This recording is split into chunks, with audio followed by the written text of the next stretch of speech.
What's up mga higala no, may adlaw na po niyong tanan ha. Ako na po din inyong ubos nga alagad. And I am back again with another video mga higala no, nga pasensya na mo og medyo yelo na atong ngipon diha. Kaya sa inyo nakita bag-o lang ko na magkape nya, based on my experimental research, bawal ta manot braso gikan tag-inom kape. Kaya ang kape hot nya, kita hot pod. Nya nga atong isgutan ron mga higala no, ako nang i-dedicate sa tanang mga higala na to diha nakasuway og short-term relationship. Nya kanang sa sobraan ka short-term usara ka semana. Pero sa di pa ta magsugod, okay bawo na mo ana ayo sa kalimot og click anang gamay subscribe og notification bell ba para larga na ta.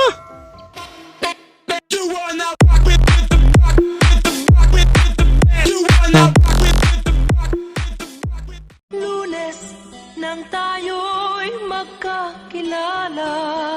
Mao ning mga adlaw mga higala nga bag-o pa jud mo nagkaila ba? Kanang bag-o pa mong nagkita, nya makaingon na dayon kag murag love at first sight na gyud bitaw kuno ni.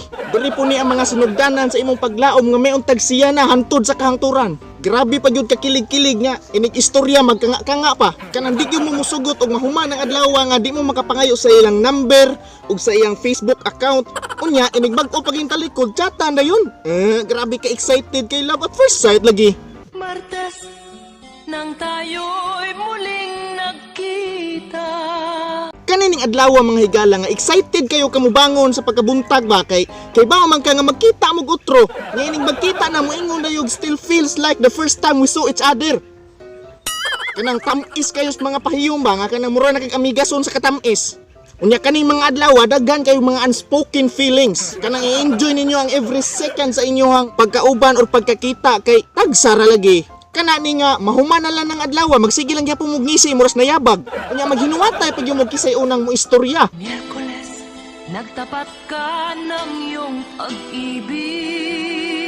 Kana ni mga adlaw nga wa na gyud kapugni ba nga kanang gisunod na gyud kunuhay niya og unsa na gyud pitik sa iyang kasing-kasing.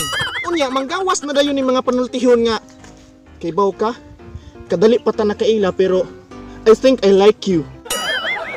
Unya punan pa gyud sa mga pamutbot nga ug imo kong sugton ampingan gyud ka ug di ka pasakitan kay di ko parehas uban. Unya ang mga babae po diha kilig-kilig dang kirig-kirig. Iya na gyud untang sugton pero iya lang gyapon gipugnan kay babae lagi aron ingnon ba nga hard to get. Huwebes ay inibig din kita. Mao na ni mga adlaw mga higala nga ang babae wa na pug kapugong nga usara ka adlaw nila bay gisugot ra po dayon. Nga moingon ra ba dayog I realize something. I can't live without you. And I think I'm falling for you too. Paspasa na tagak usara man sad ka adlaw. Unya mo samot pag yung katamis ang mga pahiyo mga higala kay official naman nga sila. Biyernes ay puno ng pagmamahalan. Mauna ning adlaw nga puno kayo sa gugma. Kay mao ang pinakaunang adlaw nga uyab silang duha. Nga kanang ugbag-uban sila bisag daghang tawo sa palibot wa sila'y makit-an sila ra gyud duha. Nga moingon dayog ug pwede pala nagong hunungo ng oras sa relo para mas makauban ti kag dugay. Bahala nag magka-absent ang agi basta importante magkauban silang duha. Sila ni nga ining mag-uban ang kamot mura gibutag may tiban. Pilit kaayo sa tanan. Nga kanang ining magkaon bisag fishbowl ra ihingit pa. Sabado, tayo'y biglang nagkatampuhan. Kanina ning mga adlaw nga nagsugod na mga lalis-lalis ginagmay. Kanang naamong ra sa wa pagkasinabtanay nahug na dayon sa dugay nga away. Makapangutana kasi imong kaugalingon og unsa pa bay kuwang. Nga kanang gihatag na nimo ang 99 kabutang niya pero ang iyang nakita ang usar kabutang nga wa nimo buhata. 5 pagikaadlaw ang nilabay ning gawas ng tinuod nga batasan. Abi nimo maghantod na to inyong kalipay pero di ay. At pagsapit ng linggo, Mao na ning adlaw ang katapusan sa tanan. Kanang mugawas na mga istorya nga it's not you, it's me. Di gyud ta magkasinabot. Kana bang murag buwa nga natandog lagi gamay wa na? Pero ang pinaka-worst pa gyud ani ang uban wa gyud nananghid kanang nikalit lang kahawa. Kanang gibiyaan nagagalit nga wa ka pahibaw-a. Kanang nagtuo kag di ka pasakitan. Kanang mura kag nagdamgo ra ba nga natandog ra nakamatngon na dayon kas kamatuoran. Kanang ining magkita mo sa una love pa kay kaniya karon love yan na lang ka. Pero naagyo ingana kanang nay moabot nga tao sa atong kinabuhi nga igo ra ta pasakitan. Mao nay giingon nga dili ka pang lifetime, pang 1 week ra ka.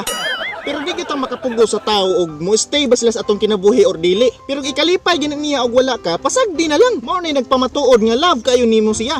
Because love is when all you want for that person is to be happy, even if you're not part of their happiness. Giliw ako'y iyong iniwan.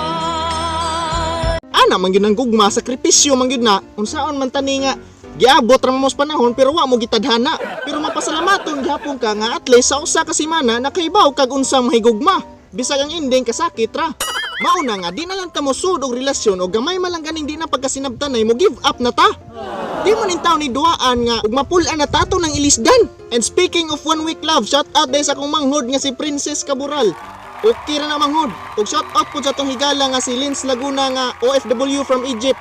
Ug sa iyang uyab nga si Gerald Camarines. Long live ninyong duha. Ug shout out po kay Sir Jimon Pactaw. Ug special mention po sa akong uyab nga si Cyrene Marquez. Makauban lagi ko ni siya himog content pohon. Sumao to mga higala, bahala gibiyaan ka, relax lang, long live!